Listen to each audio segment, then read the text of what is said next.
Assalamualaikum warahmatullahi wabarakatuh.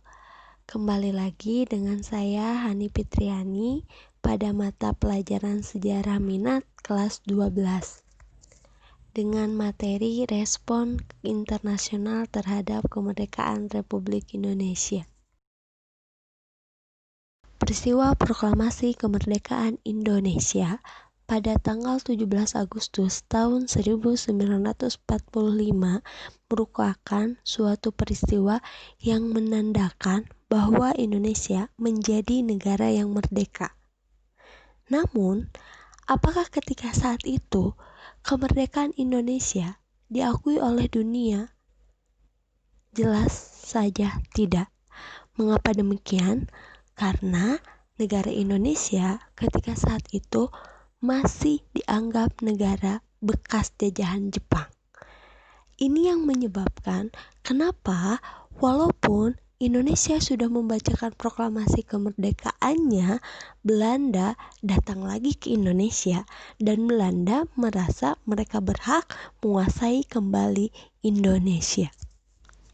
Adapun ciri-ciri Indonesia dianggap sebagai negara buatan Jepang yaitu pertama, Soekarno saat itu sebagai pembaca teks proklamasi kemerdekaan Indonesia dan selanjutnya akan menjadi presiden Indonesia termasuk golongan tua.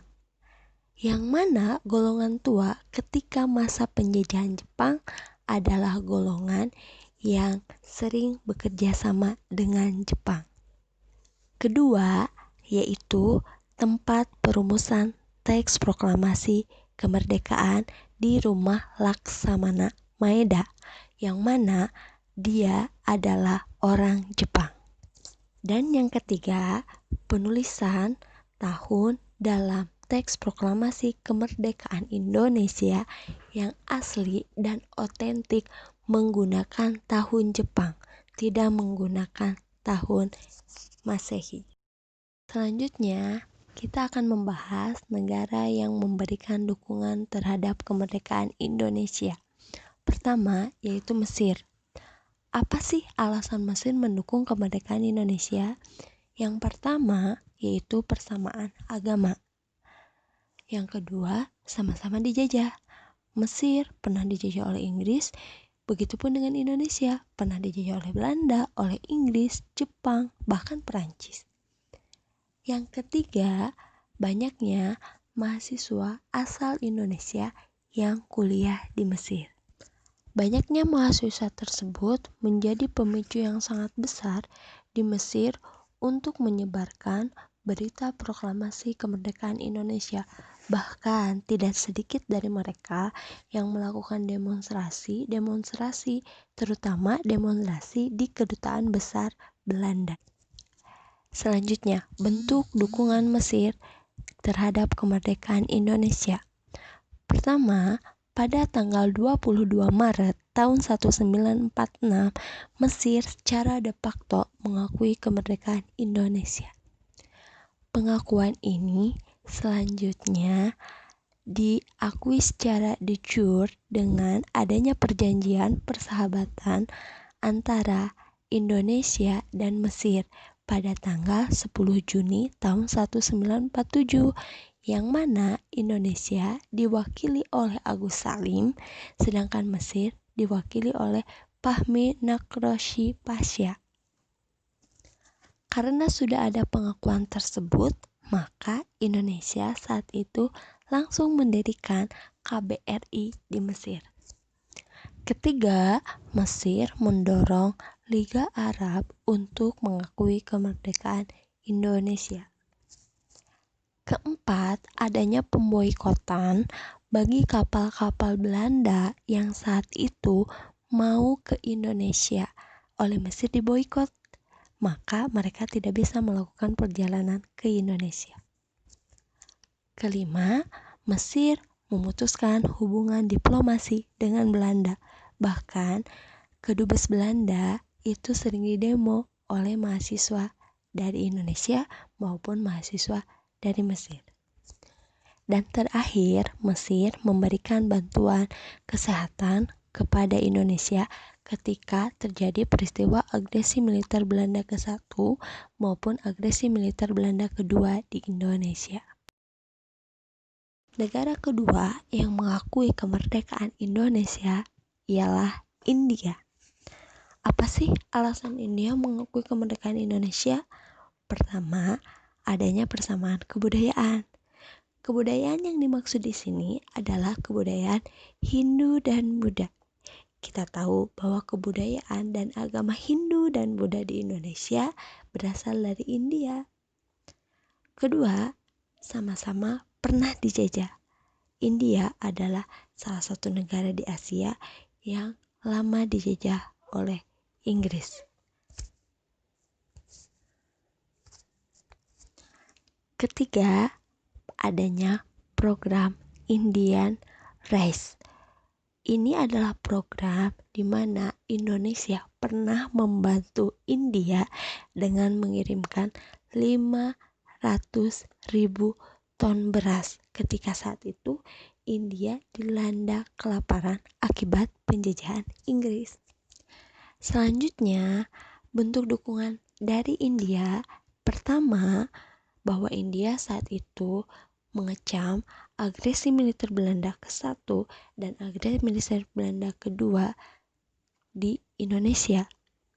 Kedua, membawa permasalahan agresi militer Belanda ke-1 dan agresi militer Belanda ke-2 ke Dewan Keamanan PBB. Dan yang ketiga, India saat itu melakukan konferensi New Delhi atau dikenal juga konferensi Inter-Asia, yang mana konferensi ini nanti akan berlanjut ke konferensi Asia Afrika. Dan konferensi ini tidak hanya menjadi dukungan kemerdekaan bagi Indonesia, tetapi menjadi dukungan kemerdekaan bagi negara-negara Asia dan Afrika.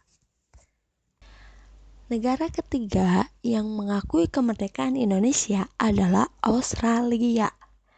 Latar belakangnya, pertama, kedekatan geografis. Kedua, pemerintah Australia waktu itu sedang dikuasai oleh Partai Buruh, yang mana Partai Buruh itu cenderung mempunyai ideologi sosialis. Apa sih hubungan dengan dukungan kepada bangsa Indonesia?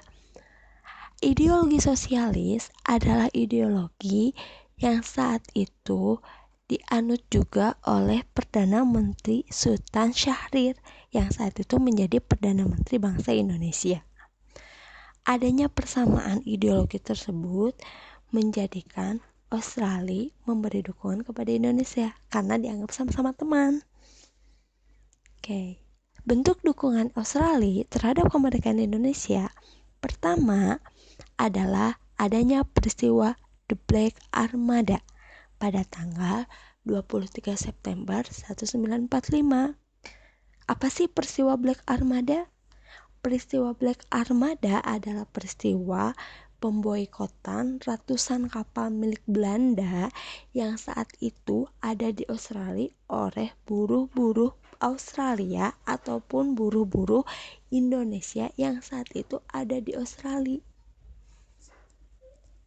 Kedua, Australia mengecam adanya agresi militer Belanda ke-1 dan agresi militer Belanda ke-2. Ketiga, Australia memulangkan kurang lebih 1.400 tawanan perang Belanda yang saat itu ada di Australia.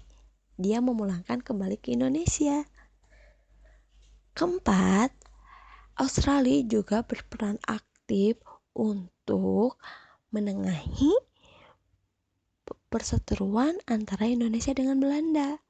Contohnya, ketika agresi militer Belanda ke-1, Australia menginginkan agresi itu selesai, maka Australia menjadi wakil Indonesia di Komisi 3 Negara yang diwakili oleh Richard Kirby. Dan selanjutnya, Australia juga mendesak PBB agar mengakui kemerdekaan Republik Indonesia. Negara keempat yang memberikan dukungan terhadap kemerdekaan Indonesia ialah Palestina. Latar belakang Palestina memberikan dukungan kepada Indonesia. Pertama, persamaan agama.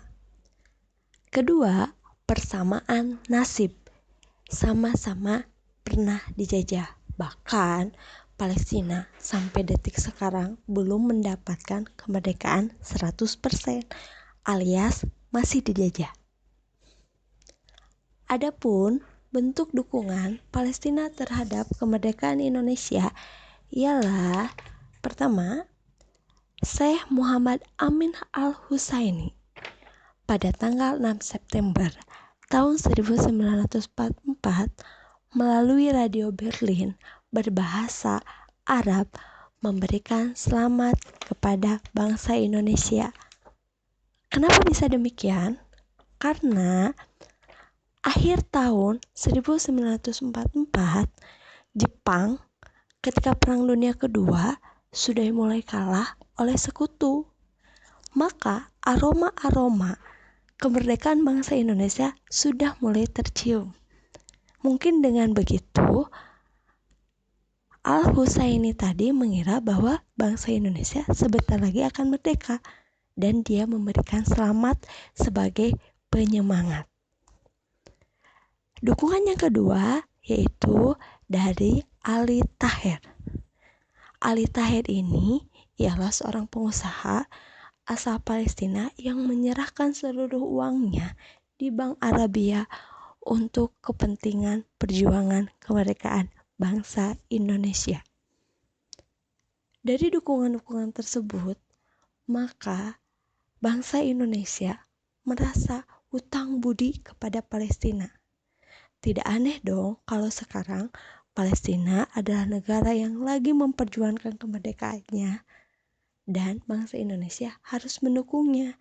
Jadi jangan kaget kalau banyak bangsa Indonesia berdemo untuk kemerdekaan Palestina. Negara kelima yang memberikan dukungan kepada negara Indonesia yaitu Amerika Serikat.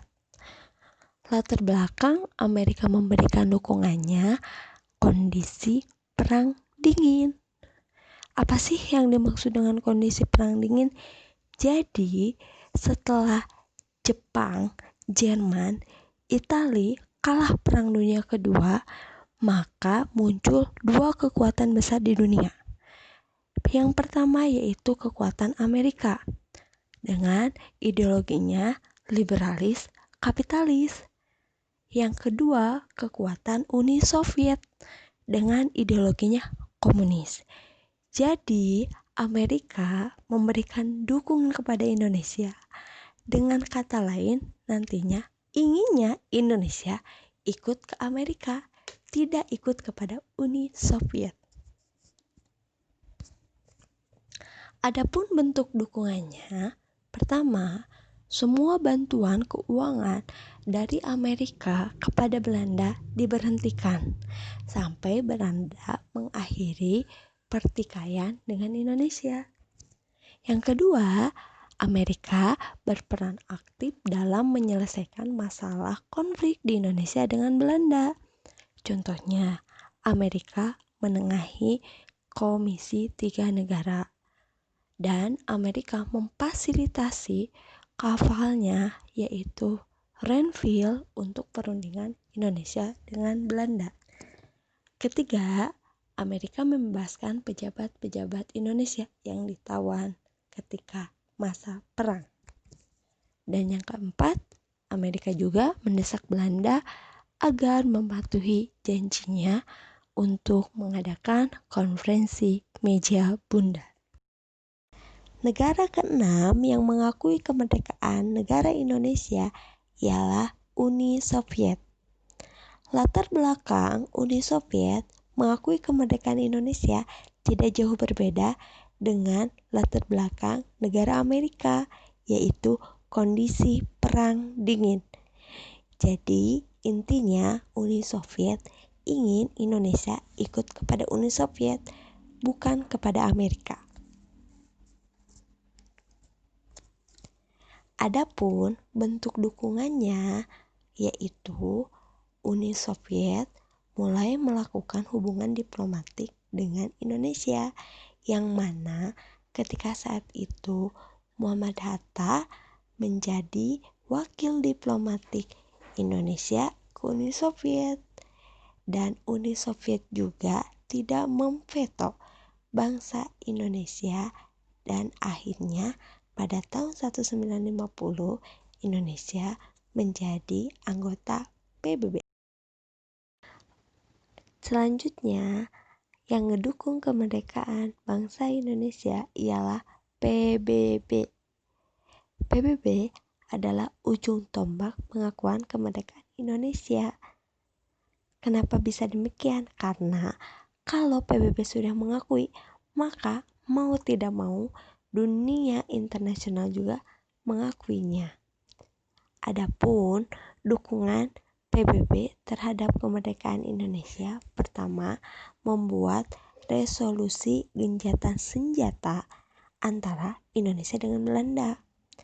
Kedua, menjadi penengah konflik Indonesia dengan Belanda, seperti membentuk Komisi Tiga Negara akibat agresi militer Belanda ke-1 dan UNCI akibat agresi militer Belanda.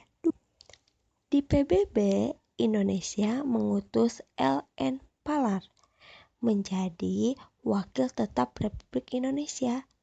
Atas kecakapannya sebagai wakil Indonesia, akhirnya pada tanggal 28 September tahun 1950, Indonesia resmi menjadi anggota PBB. Sekian penjelasan dari saya, semoga bermanfaat. Mohon maaf apabila ada kekurangan. Terima kasih. Assalamualaikum warahmatullahi wabarakatuh.